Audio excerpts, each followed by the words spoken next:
Right, hopefully that's in the pledge of May. So you guys ready?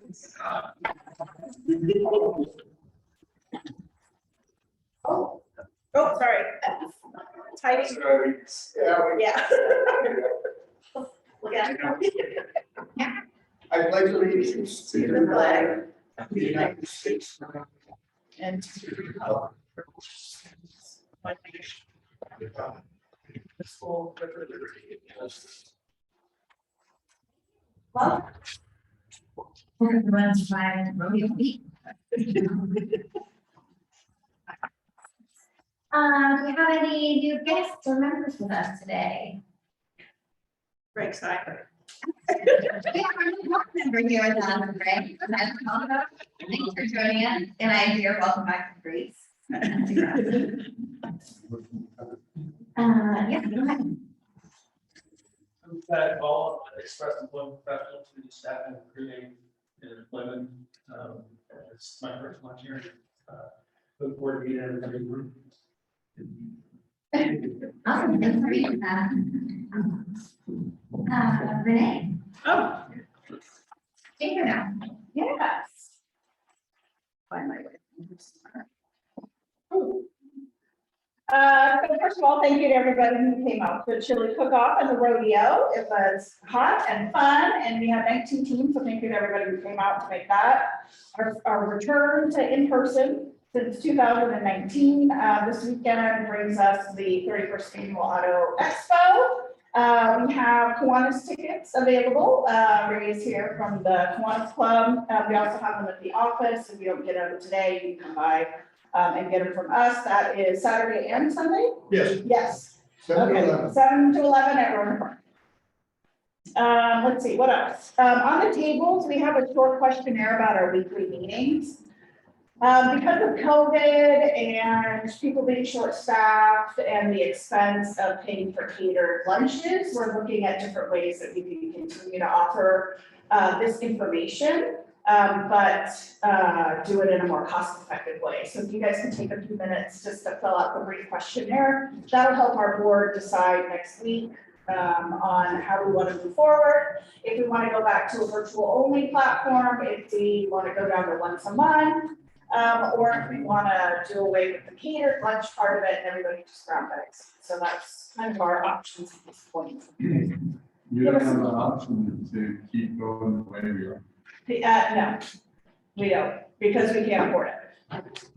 Yeah, because we pay the caterers $300 to come so that it's effective for them, but then we only end up selling 1, 2, 3, 4 meals. So we end up losing a lot of money by offering food. So we'd still love to offer the program, you just have the food. So that's kind of where we're at. So those are our choices. Yeah. One of the series more well.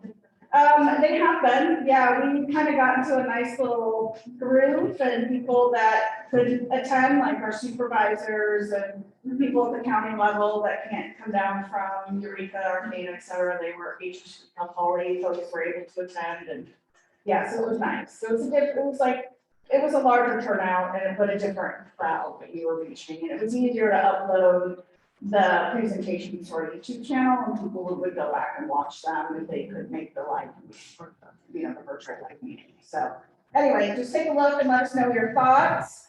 And then next week, we'll have a normal meeting here with the North Coast Growers Association with Megan Ken. She's our Fortuna Farmers Market manager. So we'll hear all about what's going on in our local food industry. So with that, I will turn it back to Bailey. Thank you. Thanks. Next week would be clear. Yes, it'll be our last normal meeting, tentatively. Yes. So Fresh I Mean will be here. Any other announcement? Go ahead. So I'm Kathleen Marshall. I'm the program coordinator with Humboldt Literacy Project. We have a little tiny office on the other side of the feed store, kind of stuck between the feed store and the FedEx store. And it's too small, and it's very dank and moldy, and we're looking for a new office. So if anybody can give us leads, we would really, really appreciate it. Between the feed and Between where? Between feed and fed. Yeah. Exactly. Love the play on words. So, yeah, I can reach, you know, our, right, I'm not often in fortunate these days because of office, but I check. Thank you. Any other announcements? Okay, well, our presenter today, Executive Director Kerry, I'm sorry, you told me your Venegas. last name. What? Venegas. Venegas, thank you. From Changing Time and Concern to share our presentation today.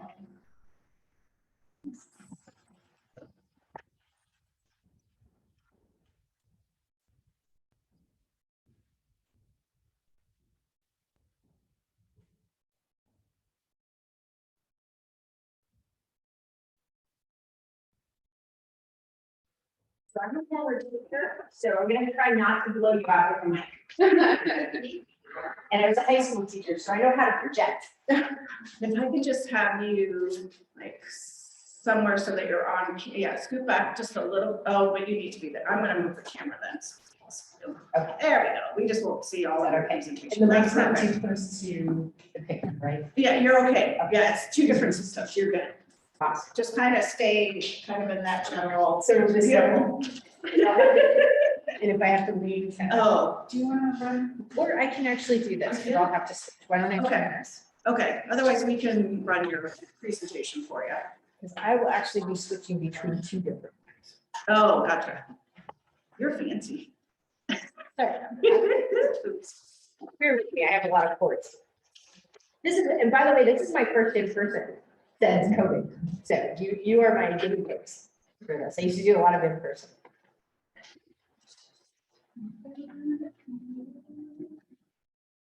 Honestly, I love this room. Fabulous. You know, the one thing that COVID did is it made, so I lived in Tennessee because we've been hauling around PPE. Yeah, for providers and out here. So now I'm kind of using rubber shoes. Yeah. So that's really exciting. I don't know that I know how to walk anymore. So thank you so much for having me. I'm Kerry Venegas. I'm the Executive Director of Changing Time and Family Services. And I apologize, this is a little small on the screen, a little blurry, so you have a copy of what I'm about to show you. So this is a copy of our most recent annual report, and we're getting ready to do our next annual report. Our actual reporting year works on the state fiscal year. So we're from July 1st to June 30th, so that's kind of weird to have. We have an annual report that's sort of in the middle of the year. But wanted to tell you a little bit about Changing Tides, and then what I'm going to do is talk about the business impact of childcare and what's happened over COVID and what was happening even before COVID, and how that relates to finding employees or sometimes not finding employees. So we are about to celebrate 50 years. We were established in 1975. And we were originally called the Humboldt Child Care Council because that was really what we did, is that we helped set up childcare programs. And in fact, at one point, we ran between 15 and 20 childcare programs, centers around the county, including in Cuba, all over Eureka, parts of Arcata. And then we started branching out as we realized that families needed more than just childcare suites. So now we are a comprehensive nonprofit in that we do childcare vouchers. So families who are income eligible come and sign up with us. We support childcare providers and small business owners and help them raise the professional level of their services and educational services. We also do nutrition programming, so we help sponsor the childcare food program. And then we do a whole section of mental health. So we serve particularly children and youth in mental health services, and we work through the county. So basically, we have a contract with the county, and they give us referrals for eligible families in Medicaid. And then the third part of our umbrella is disability services. So we also have about 111 people on that side. The majority of them are resident workers. So families who have eligible family members, and they could be any age from babies on up. We help support resident workers in home. And actually, a majority of our services and our entire agency did not stopped serving the community during COVID. And in fact, we were still in people's homes and our disability services and other part of our organization. The only thing that was really difficult to do was when school shut down, that meant the majority of our mental health services actually had to find different ways. So we were doing counseling in backyards and over the fence and whatever families felt comfortable with, because it's hard to remember now, but back in 2020, I think all of us were kind of very uncomfortable because we didn't know how much time we could spend next to each other. And when you work with children and families, you want to be as safe as possible. You want them to feel comfortable. So that's a little landscape of all of our services. And so you'll see in the front page, actually if you open the front page, and on that right-hand side is sort of the same diagram, all of the services that we provide. And we do serve all 4,000 plus square miles of Humboldt County, which means we do a lot of driving. And we get out to just about everywhere. So one of the other things that we've done over COVID is we became the designated provider of PPE. So masks, gloves, hand sanitizer. Everybody remember the hand sanitizer days? Oh yeah, those were fun. And we actually had to start making our own. So we worked with local businesses in Arcata and Eureka who distilled alcohol for us. And we still have some. I should have brought some for door prizes. It's like basically tequila sunrise. But it's also very effective. So we've been doing that all of it, which means that every week we rotate. And just so you know, Fortuna has a very large concentration of child care providers. Actually, it has almost as many as Eureka. So Fortuna is actually a really interesting place for it because the majority of our Spanish-speaking child care providers are in Fortuna and Lomita. And they're a very strong community who did not close during the pandemic, unless they had to, because if they have positives and they didn't have a choice, other than that, they have their doors open from day 1, March 2020, all the way through now. So it makes it a really interesting picture. So just to kind of give you some ideas, so this is the next page of our annual report, and this gives some of the statistics, so you can kind of see what we do. So this is particularly with childcare. So we serve around 1,200 children a year in our community. And there are a lot more than we could and should be serving, but that's the state dollars that come to us in subsidized care. And those families who are income qualified to receive state vouchers on a sliding scale, which means that we serve between 800 and 900 families just in childcare every year. And that also means that there's about $5.7 million. It's going to be more this year because the state actually gave additional funds for the pandemic. So it's over $5 million that's come directly into our county economy just through those dollars that flow through our agency. Now, those are dollars that we don't keep. They are pass-through dollars only. And what we found out in working with the economic development folks is that it's a two-pronged return. So every dollar that goes out in childcare vouchers has a $2 minimum impact out in the community. So it doubles in value. So that's really great news, is that a lot of people don't realize these services actually do support our local businesses. And many of our local businesses, in fact, are small childcare provider businesses. But they also spend their dollars here. They go to the business, they order food, they go grocery shopping, they have work done on their homes. So those dollars get reinvested in our community. Okay. So beyond just the child care piece, this is a little snapshot of our resource and referral services. We also do nutrition. Families are able to call us for child care referrals because we have a listing of the child care. We also do training and professional development, and we do nutrition, including child care. So we will come out and do demonstrations. As a matter of fact, we like to come to Fortuna, and we do a fair amount. We'll come to different events, we'll table, we'll offer people information about CalFresh, we'll do some fun activities. We try to get as many places. Recently, we've been to Bridgeville, Redway, Hoopa, and Oregon for our running parent cafes. So we also do parent services. We do parenting classes and parent cafes, which are kind of, when they're in person, they involve a dinner, and parents who sit and kind of share with each other. They network across the experiences they're having as parents. So these are all kinds of, you can see how we got to these sort of interlinking family services. And then this is our mental health. So mental health, of course, we all know has been incredibly important. The sooner you start with mental health support, the more it's a preventative thing than it is at the crisis level, which is where we want everybody to have that support. So we in particular actually help pilot early childhood mental health services in this county. And we have a lot of staff who are trained, particularly who work with families. When we work with the youngest children, it's really a family experience. So it's a lot of bonding, it's a lot of rebonding.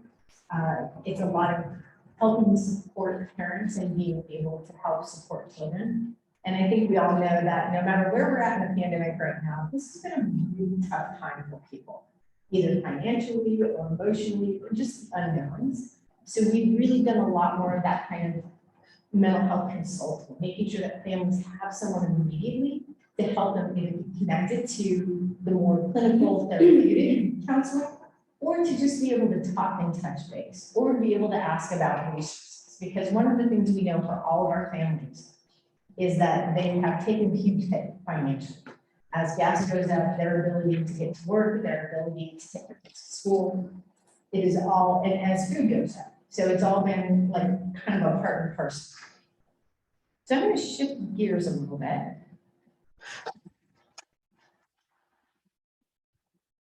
And I'm happy to share San Joaquin, but it's not for me.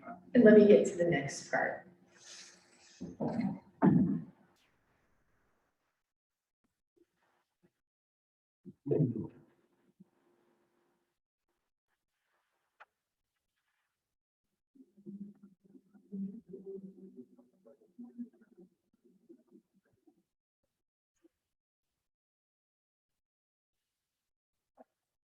You never know how to change this.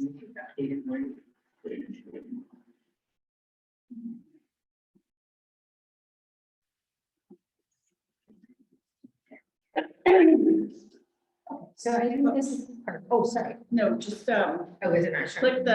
click the three dots in the circle. No, down below. Like the three dots, Yeah, right here. and just hide presenter view. There you go. Oops. And it should be coming up.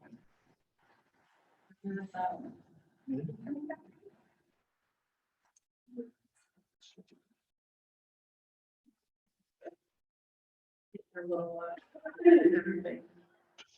think it's F7. Let me see if I can bounce this.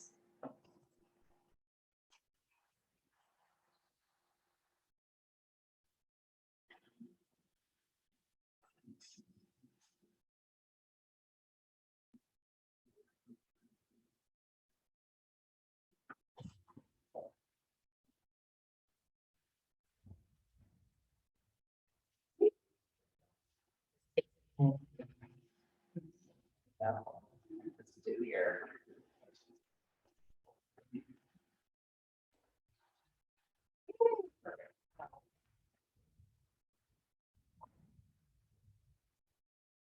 Thank you for being my reader. You should see me. Students at the same time, right? Someday. So this is the part I think is, this has been what's been very interesting, and especially as business owners, especially when you're coming from the economic side of our county and the impact is the business of childcare. And I think a lot of people don't think about it as a business, but it really is. They're all small business owners unless they are state-run programs. And some of those are the ones that are affiliated with schools, like CR runs its own childcare programs. Cal Poly has 2 different centers. Some of the school districts actually have their own centers and a transition kindergarten. But what I'm going to talk about, the majority of the folks who provide childcare in our county are actually small business owners. And the majority of those actually provide it out of their homes. So they're running a very small business that operates out of their homes, that operates on a tight margin. So I'm just gonna give you kind of an overview. So what do we mean by childcare? And this is where I always kind of start. there are many types of childcare. So there's cooperatives, there's nannies, there's school programs, there's programs at higher ed institutions, and there's licensed and licensed exempt. These are the more like concentrated categories. These are the ones that are really different. So if you have a nanny, your nanny is not licensed, but your nanny should be background cleared by either the agency that you hire to have a nanny or a babysitter or anything that falls in that category, or you would do it yourself as a parent. If you send a child to a school-based program, they're doing all the background clearing. If you use a small business owner who's a family child care provider or a private center where they run their own centers, then they have to be licensed under state law. And that license means that they have to meet all the health and safety regulations, they have to keep up with their professional development, and they have to operate as just a basic business, right? They have to report income, they have to do all the things that any business would do, in addition to making sure that children aren't near things like, wine bottles or guns or, I mean, that's an exaggeration, but there are a lot of requirements. It's about 300 pages that they have to do. It's a lot to master, so. And I know most business requirements are a lot to master. These are even one step beyond that. And so there's two basic kinds, and that's center-based and family child care. So the people who operate out of their homes and the people who operate out of a separate building. So this is just a little bit of a slide. I feel like I'm standing right in line. Can you see around? Okay. So just kind of letting you know, license capacity has a lot to do with it. If you're a family child care provider, the majority of homes are going to be small licensed homes. It means that you can have up to 6 children, more or less, depending on the age. If you have infants, that ratio goes way down because infants take, as we all know, a lot more work, a lot more attention, and there are different safe things that have to be in place. If you've got school-age children who come after school, you can have more of them. They take less supervision and there's less of the safety setups. Now, you can also have a large family child care home, and that means you can have up to 14 kids, but you must have an additional assistant. So after school programs is probably a lot more what people are familiar with. So when kids get out of school, like right now, parents are actively trying to sign them up for camps, whatever kind of camp or outdoor activities or some kind of childcare during the summer break, winter break. And so those are unlicensed programs for the most part. They're supervised, they're background checked, but they're not licensed, so you don't have to meet standards. So this just is a data snapshot that gives a bit of an idea. So we have roughly a population of about 130,000, 136,000, and we have about 25,000 plus of children who are actually under age 18. So we consider those, and there is not, surprisingly enough, there is not a state law that says how old the child must be before you can leave them at home alone. But the operational way it happens is if a child is 12 and under, they should not be left alone at home. So that's why the child care subsidy side, the vouchers, fund up to age 12 and let them age out at 13. After that, it's considered fine to have them in the babysitter. So the number of children who are actually under 13 is about 21,000. So you can see that we have a very young population of children. There's more on the younger side than there are on the older side. So pre-COVID, we ran about 216 childcare businesses around the county, and then including some of the centers who are not actual businesses, but affiliated with school districts. So the number, the actual number of sites now is about 170, and that's really good because the lowest we got was about 96. And when you think about the fact that each childcare can actually have, so if it's a small childcare, think about it in terms of that 6 kids. If it's a center, we could be talking up to 120. Every childcare site we lost over COVID or that closed meant at least 6 children or above no longer had care, which means for our economy, parents couldn't go to work. And that's exactly what we see. So we see the provider side because we support them on the business side, and we see the parent side because we support them on vouchering and finding care. And what we found out was most of the parents were desperately trying to figure out how to stay home. If they could afford to, if they had a partner who was working, if they could work remotely, the schools were closed, and then schools were closed off and on when they got COVID, and your childcare could close because they had a positive. It was just so uncertain for parents that we found a lot of parents, especially in two-parent households, simply just dropped out of work. They just stopped working because they really didn't feel like they had a different choice. So that made a huge impact too. So as you can imagine, if your customer base as a business owner goes away, then your margin gets to be smaller. Not that any of our because we lost so many childcare providers who actually closed. Some retired, they're much older. Most of our childcare providers are over 40, and a lot of them are over 50. So we've got an aging workforce with a very intense job that requires a lot of attention and a lot of energy, and we're not replacing. And there's some really good reasons why lots of people are not coming into this field. Right, so just to give you an idea of the breakdown, family childcare homes, licensed centers, 42, licensed exempt, again, those are your after-school programs, your camps, your parks and rec. And then family, friend, and neighbor. So that's a population I haven't mentioned yet.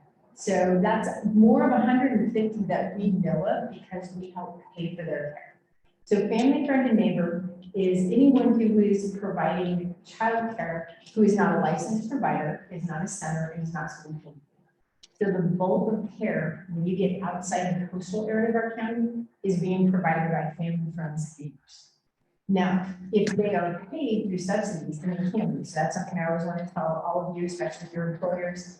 If someone can't find childcare, they can ask a neighbor, they can ask a family member, and they can have help paying for it.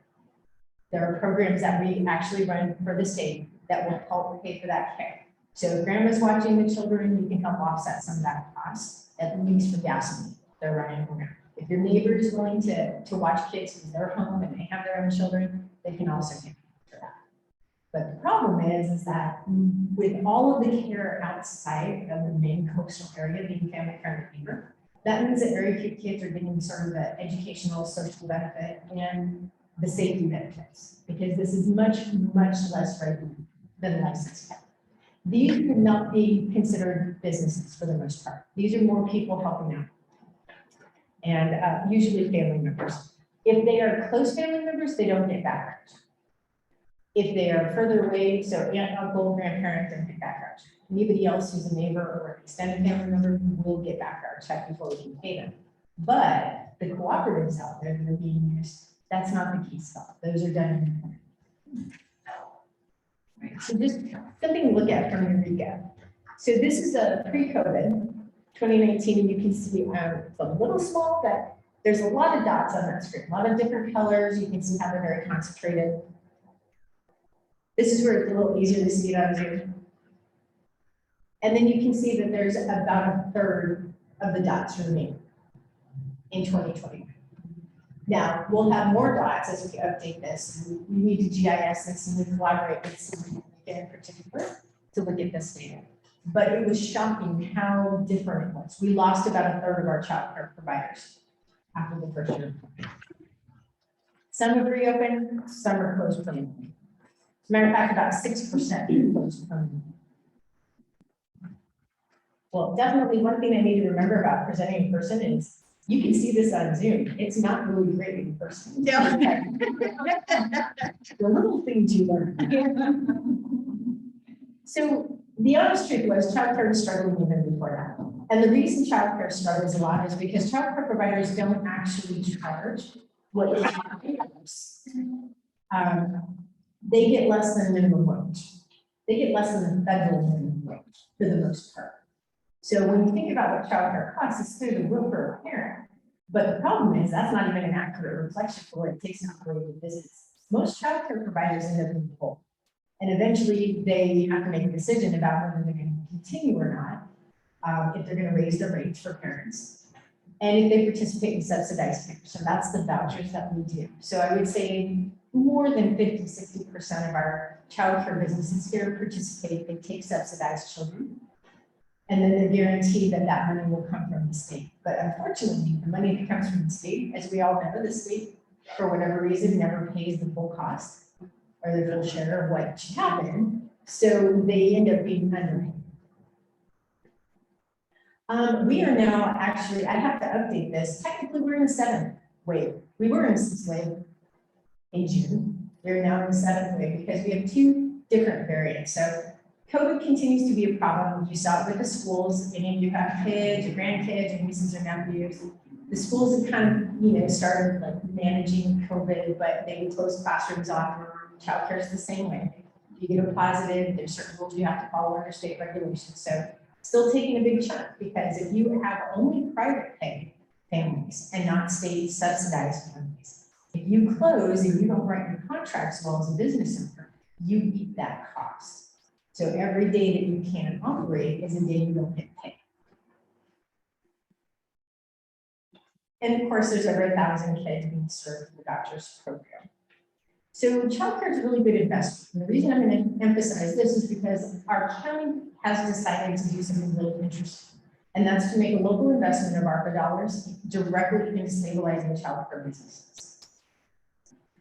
So the 2-for-1 return, the fact that many unique people cannot hire anyone who have right now who don't have stabilized childcare, huge problem. And also that our businesses, our childcare businesses, are actually kind of a neat little anchor in our economy, just as businesses on their own. Have any of you built a fence lately, Beverly?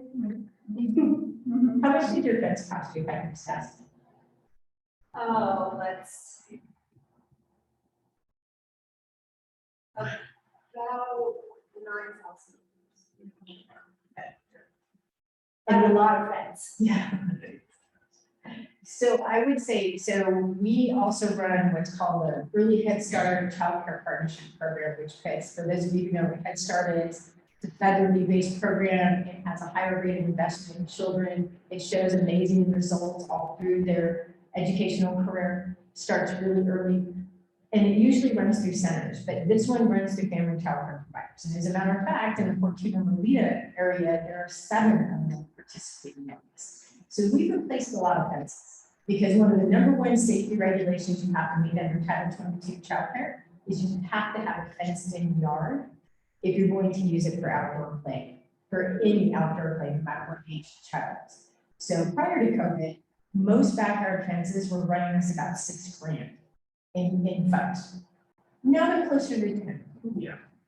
So if you think about that, if providers or business owners don't have some support with that, how do they manage that huge cost? It's not an option. The state will shut you down if you do not have a fence that meets the city regulations. So you either replace that fence or you close your business. So we've got a lot about that. So how much childcare is actually available? Again, it's a very fluctuating thing. So for example, CR operates several of its classrooms year-round, but other classrooms close in the summer. Northern Coast Children's Services, which has centers all over the town, does the same thing. It depends on your funding source. And again, the small business owners can serve up to 6 kids or 14, and centers can go anywhere from 20 to 150. So how much childcare is available depends on how many classrooms they can run. And just like every other business in the county, they can't keep staff. They can't hire staff. There's just no one to hire. So many of our centers are operating at 60% because that's how they can staff. And the difference between them and other businesses is they have to meet their ratios. If they have 20 children in the classroom and they're of a certain age and they have to have 3 adults on the floor, if you don't have 3 adults, you shut that classroom that day until you can find 3 adults. So it's a very tricky thing. And it really does depend on the age of the children.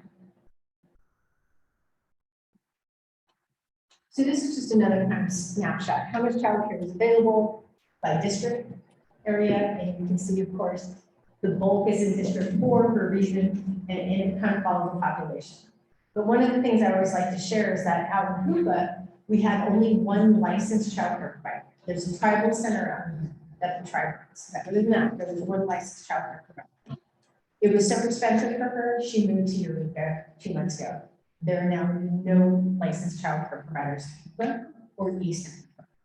There's none, and there's only 1 in York thus far. And she just went down to 3 days a week. So you can imagine that she's a large license, which means she's serving 14 children, which means that every single one of those parents has to figure out how to make 3 days of care work so that they can go to their job unless they work remotely. So here's the one that I think really brings it home.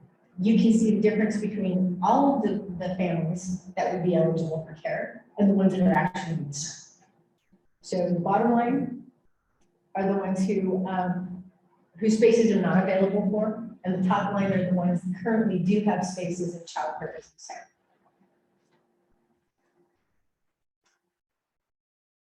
Just some other random things is, really, you would think that you call up and we are the people who kind of keep the list. So people call us for referrals.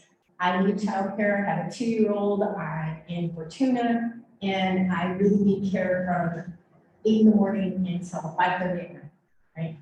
And so we plug that into our database, which is also a self-serve database on our website. But it doesn't always happen, right? Because either there's not an availability that matches, or there's 3 or 4 that match, but then you have to start, as a parent, start calling them, because you don't, even if somebody is open the hours you need, relatively close to where you are, and serves the age group that you're looking for, you're not just going to put your child into sin. Right? So you have to do sort of a more relationship basis search as a parent. And it's also the parent's responsibility, for the most part, to look and see if there's any violations. All violations of childcare businesses are actually listed, and there is a database, but it's a lot of work.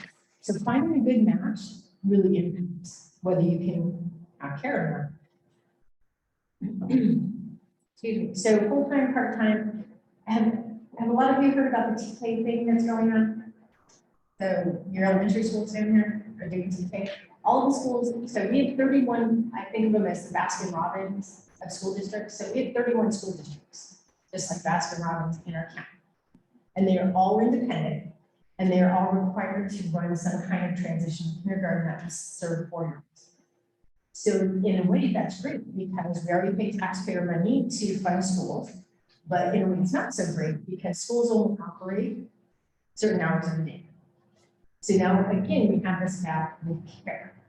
But on the other hand, if you're a child care provider and you serve 4-year-olds, and all of a sudden the 4-year-olds are going to the school district, but the school district doesn't offer year-round child care, then you're going to have a really interesting time trying to piece together another business during the school year to keep your business going. So again, what are those challenges?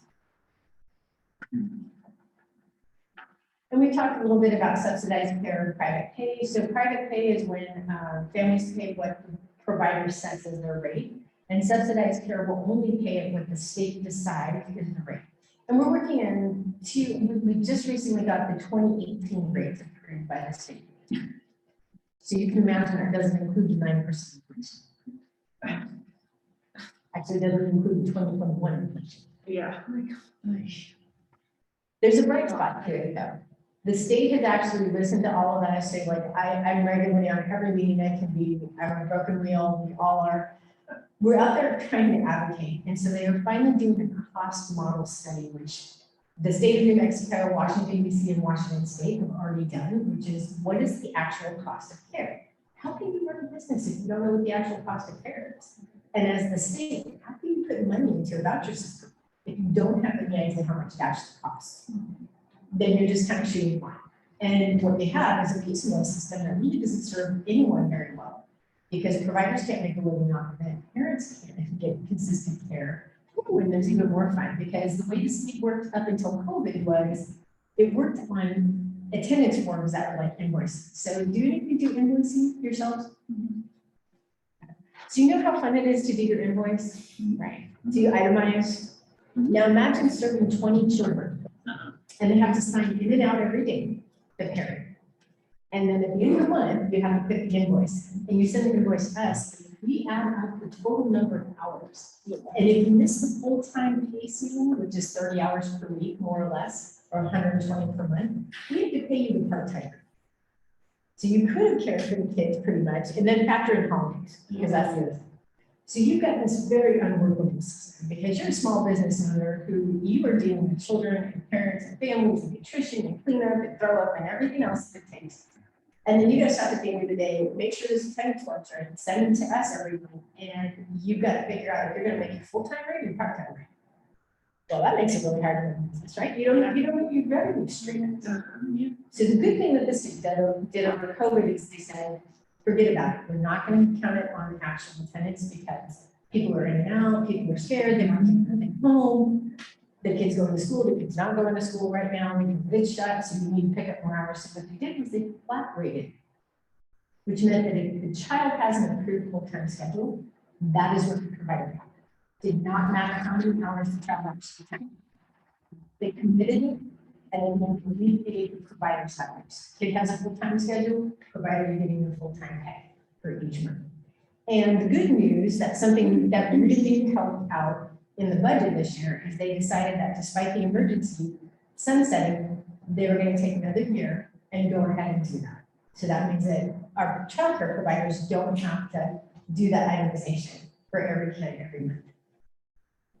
So things you may be wondering.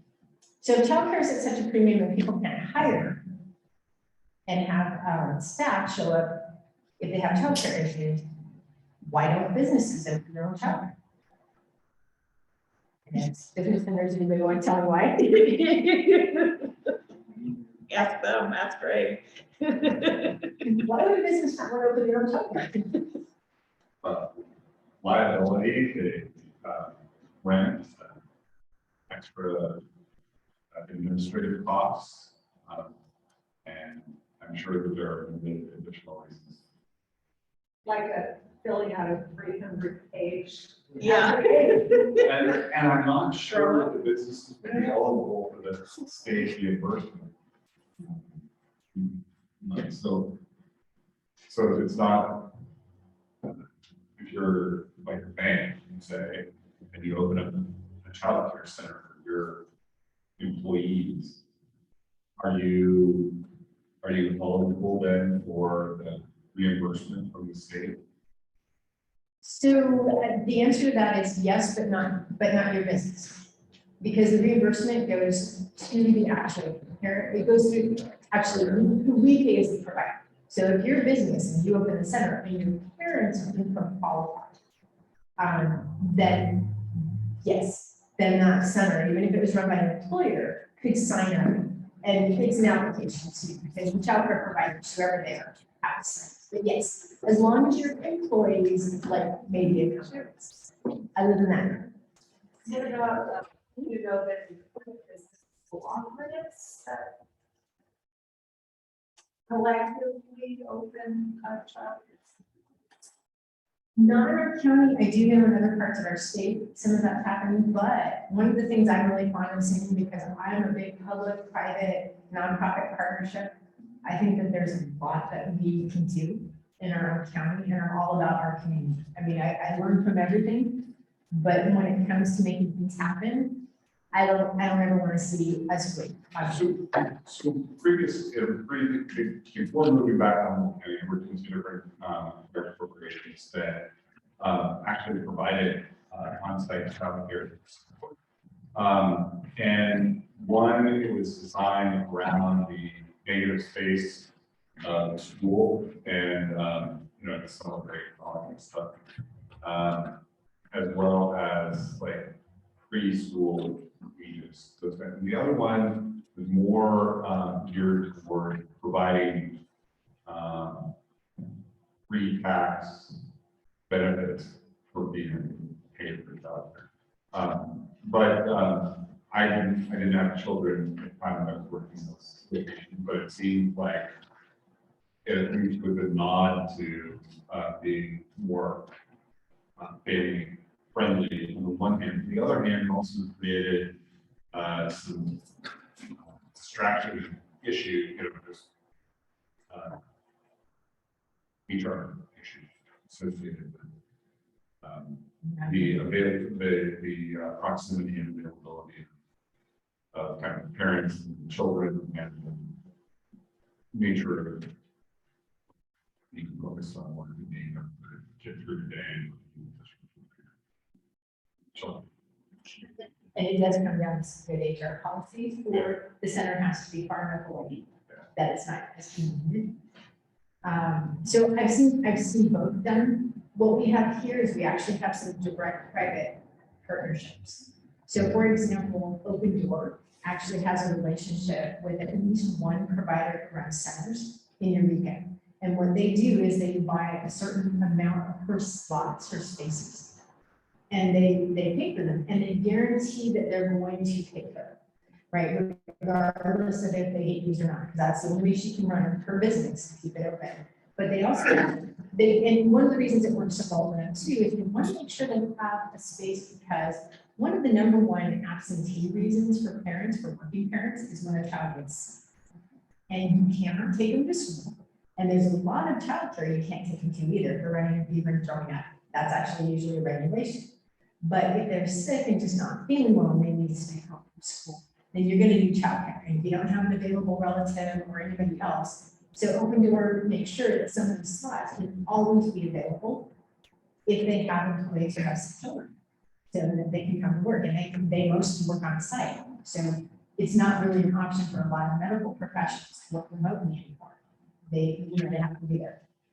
With respect to the pre-tax amount, that works really well too, as long as you have enough providers, have enough available childcare. And so in the bigger urban area, they have this, they see the same thing to the yard, but they are usually more. When you run your own center, it does become challenging with HR. And yeah, you've got 300 pages of regulations that have nothing to do with the actual business you run. So you're mastering a whole other business. So I think what I've seen work really well, what I really would like to see more of in our county, is there are existing providers who can have their slots purchased. It's a win for them because then they know they have a steady income, steady revenue coming in. And it's a win for an employer because they know there's a slot for their employees. When you get to family childcare, which is like a lot smaller, it's not going to have a huge amount of slots, then it's sort of like, can a small business work directly with a few small childcare providers to see that happen? And then also as an employer, how much flexibility do you have coming out of the worst part of the COVID pandemic? People are starting to require people to come back in person.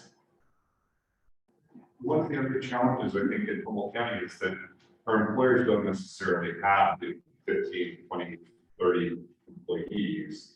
When you think about these kinds of dedicated services, you really need kind of a critical mass, probably 100 to 200 employees at a minimum to be able to have the percentage of employees with children that need the service, to be able to contract with the centers. It feels to me like in order to organize something that's as professionally run as it might be if you were a Fortune 500 company that has this benefit, you need to have some sort of consolidation point or affiliate organization. So it needs to be organized through something like the Chamber of Commerce or some sort of industry group, so that you could have sufficient critical mass to be able to do something. Because each individual employer may have very limited needs with respect to that sort of contract with. But with a small childcare business, it might actually be a lot easier to make that relationship. Okay. So I think, do you mind if I say? We're done. Oh, yes. You guys can chat away after you're done.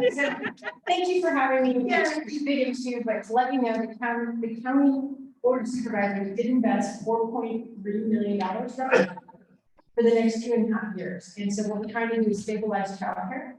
We're also going to do parent supplements, because that's the other piece of this that we're doing as well, is actually giving parents an additional amount of money to be able to balance their childcare. So stay tuned. I'll come back and talk more about it.